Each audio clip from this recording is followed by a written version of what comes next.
لیکن وقت آنے پہ آپ سے انتقام ضرور لیتی ہے، اور وہ وقت بڑھاپے میں بھی ہو سکتا ہے، جوانی میں بھی ہو سکتا ہے، وہ اپنی اولاد کو آپ کے خلاف کر سکتی ہے، وہ کچھ بھی کر سکتی ہے۔ تو ان چیزوں سے بچنے کے لیے سب سے پہلے ضروری ہے کہ آپ اس کا احترام کرنا سیکھیں، اس کی عزت کرنا سیکھیں۔ اگر گھر میں آپ جوائنٹ فیملی میں رہتے ہیں تو اپنی والدہ کی عزت اپنی جگہ رکھیں، اپنی بہن بھائیوں کی اور اپنی بیوی کی رسپیکٹ اپنی جگہ رکھیں۔ کبھی بھی والدہ کے سامنے اپنی بیوی کی برائی نہ کریں اور بیوی کے سامنے والدہ کی برائی نہ کریں یا اپنے گھر والوں کی برائی نہ کریں۔ ایک عدل انصاف رکھیں، ایک لمٹ رکھیں، اور ان کو کسی کو بھی اجازت نہیں ہونی چاہیے کہ وہ آپ کی بیوی کو برا بھلا کہیں یا آپ کی بیوی آپ کے گھر والوں کو برا بھلا کہیں۔ آپ ایک مضبوط ستون ہیں، آپ گھر کا فرد ہو، آپ گھر کا سربراہ ہو، آپ نے ہی گھر کو مضبوط رکھنا ہے اور آپ کے ہی دم سے گھر چلتا ہے۔ ان چیزوں کا اگر آپ خیال رکھیں گے، میرے خیال میں کبھی بھی گھر میں کبھی لڑائی جھگڑا نہیں ہوگا، کوئی بدگمانیاں نہیں ہوں گی، خودرتیں نہیں ہوں گی۔ یہ چیزیں گھر کا ماحول خراب کرتی ہیں۔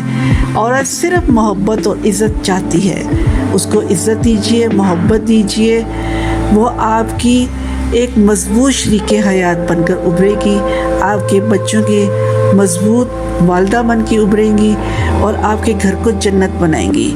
نمبر 2 اگر میں بات کروں تو اعتماد کی ہوگی۔ اعتماد کے بغیر یہ رشتہ کبھی بھی قائم نہیں ہو سکتا۔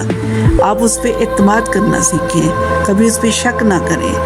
وہ سب کچھ چھوڑ چھاڑ کے آپ کی خاطر بیٹھی ہے، اور جہاں پہ اس کا یہ مطلب نہیں کہ اب آپ عورتوں کو آزاد چھوڑ دیں۔ اچھا ہمارے یہاں مردوں کو یہ بڑا رواج ہے کہ وہ خرچ دے کے جان چھڑاتے ہیں کہ ٹھیک ہے جاؤ جی، سبزی بھی خود لو، گوشت بھی خود لو، بچوں کے کپڑے بھی خود لو، فیسیں بھی خود لو، بچوں کو بھی دیکھو، سب کچھ خود کرو۔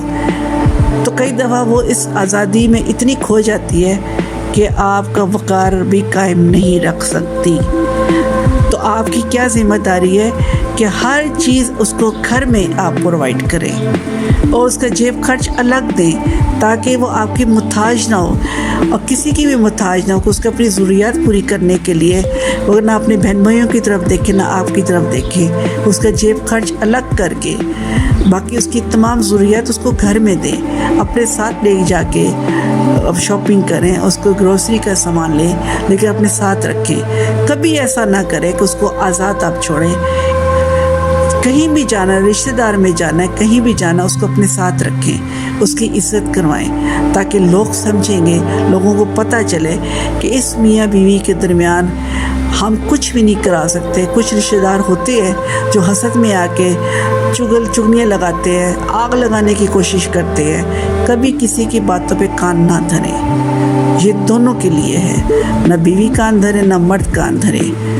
اور خدا را اپنی بیوی کے ساتھ اچھے طریقے سے رہیے، پیار محبت سے رہیے اور اس کے وفادار رہیے، سب سے بڑی بات۔ تیسری بات آ جاتی ہے سمجھوتا۔ اگر آپ سمجھتے ہیں کہ آپ کی بیوی اس کے باوجود بھی، ان تمام چیزوں کے باوجود بھی وہ آپ سے لڑائی جھگڑا کرتی ہے یا آپ سے زیادہ خرچ کا سوال کرتی ہے، آپ کو تنگ کرتی ہے، تو پھر آپ کو یہاں سمجھوتا کرنا پڑے گا، بچوں کی خاطر، گھر کی خاطر۔ سمجھوتا یہ ہے کہ آپ اس کی 2-3 برائیاں کو چھوڑ کے، کوئی ایک آدھ خوبی تو لازمی ہوتی ہے، وہ ہر انسان میں ہوتی ہے، تو آپ اس کی خوبی ڈھونڈیں۔ یہ تو اللہ تعالیٰ بھی قرآن میں فرماتا ہے کہ اگر اس کے 2 باتیں کو بری لگیں گی تو اس کی ایک بات ضرور آپ کو اچھی لگے گی، تو اس اچھی بات کو کھوجیں، آپ اس اچھی بات کو دیکھیں، اس کو لے کے چلیں اور معاف کرنا سیکھیں۔ آپ اللہ تعالیٰ کے اتنے گناہ گار ہیں، ہم سب گناہ گار ہیں۔ آپ اللہ تعالیٰ کی نافرمانی کرتے ہیں تو کیا اللہ آپ کو معاف نہیں کرتا؟ ہم نماز نہیں پڑھتے ہیں، ہم اللہ تعالیٰ کی سب سے بڑی نافرمانی کرتے ہیں۔ ہم سنت پہ نہیں چلتے ہیں، ہم آپ صلی اللہ علیہ وسلم کی بھی نافرمانی کرتے ہیں، تو پھر بھی اس کے باوجود ہم بخشش